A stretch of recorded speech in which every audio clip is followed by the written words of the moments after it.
Здравствуйте, друзья! Нельзя не согласиться, что мы с вами живем в мужском мире, по мужским законам. Нас там и сям подстерегают случаи отвратительного сексизма, насилия и ущемления прав. Но стоит задуматься, а комфортно ли в этом мире им, мужчинам, которые сами его организовали? Казалось бы, ответ на классический вопрос, кому на Руси жить хорошо, должен быть однозначным.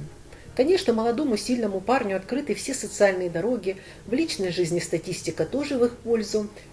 Ведь по-прежнему 10 девчонок не могут поделить 9 ребят, а патриархальный семейный уклад устраивает довольно многих женщин. И все же есть вещи, в которых мужчине часто отказывают, и это очень простые человеческие проявления.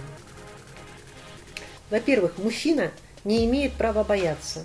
Самое страшное обвинение, которое мальчик слышит еще с горшка, это «ты трус».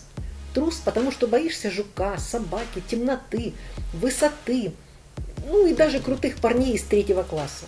С возрастом правила все жестче. У мужчины нет права на фобии. Только женщина может отказываться летать самолетом и ненавидеть пауков. Он не смеет тревожиться из-за будущего, волноваться перед встречей с начальством и хоть в чем-то показывать страх. Вообще сомневаться не мужское дело. Самец обязан излучать уверенность, на любое опасение отвечать: прорвемся, разрулим, я все сделаю. Не знаю, не ответ. А кто вообще будет знать, выбирать и принимать решения? И быстро, колебаться не по-мужски. Ответственность за свой выбор несет сам, а заодно и за выбор женщины. Он мог бы подумать и за нее. И, разумеется, он не должен плакать. Настоящий мужик, едва выбравшись из памперса, храбро закусывает губу и сносит любые бедствия насухо, от прививки до смерти обожаемого хомяка. Ему отказано в сентиментальных слезах, в слезах сострадания, обиды, печали, боли и любви. Пожалуй, может немного поплакать на похоронах кого-то близкого. На этом все. Особо тонких эмоций тоже лучше не демонстрировать. Парню позволено ржать и слегка огорчаться. Все остальное, как 8 оттенков розового. Для женщин. Заниматься собственной внешностью? Ну, можно помыться, побрить морду и одеться в чистое. Нормально, если у мужчины нет особых предпочтений в одежде. По магазинам его таскает женщина. А он только мучительно кивает, брезгливо примеряет и расплачивается. Парень, занятый выбором туалетной воды, пиджака или прически, вызывает подозрения. А еще нормальный мужик не отказывает женщине в сексе. Это она может флиртовать, убегать и просто не хотеть. А он должен хватать все, что пошевелилось. Уж если само предлагает, то просто обязан соответствовать. Иначе с ним что-то не так. Исключение может составить лишь тот, у кого уже есть подруга и он ей верен. Свободный же мужчина обязан хотеть всех. И не только хотеть, но и мочь. Неудача в постели – это неописуемый позор, который не стоит прощать. Нормально начал, нормально кончил. Что может быть проще? Тестостерон у самца всегда течет из ушей. Какие могут быть отговорки? У мужчины есть право на гнев, но нет права на депрессию. Только психи и бабы могут потерять волю к жизни, заболеть духом, а не телом. В нашем обществе ничего, кроме «соберись, тряпка», такой мужик не заслуживает.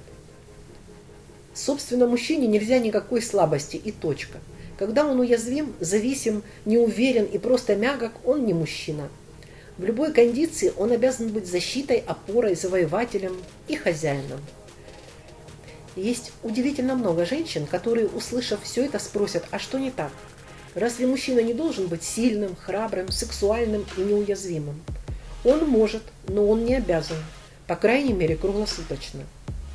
Точно так же, как и мы, не обязаны постоянно разгуливать на каблуках, при макияже и в мини-юбке, иметь идеальную фигуру и безупречно готовить. Все это две стороны одной фальшивой медали. Образы совершенного самца и самки, которые кругом друг другу что-то должны. Вроде бы от своей части обязательств мы научились кое-как отбрыкиваться, но их-то, мужиков, точно никто не освобождал. Боюсь, придется признать, что человеческие ценности стоят выше гендерных. Человек любого пола не имеет права быть подлым, нечестным и агрессивным. Все должны пытаться быть сильными, надежными, благородными и храбрыми, и никто не свободен от слабостей, от мягкости, уязвимости, тревоги и тоски, от всего, что отличает нас от идеальных машин. Вот и все, друзья. Дорогие женщины, помните, что мужчины – это тоже люди, и они не лишены никаких слабостей, и совершенно не обязаны скрывать их проявления. Спасибо всем, кто досмотрел видео до конца. Если понравилось, ставьте лайки, подписывайтесь, не забудьте нажать на колокольчик. Всего всем доброго!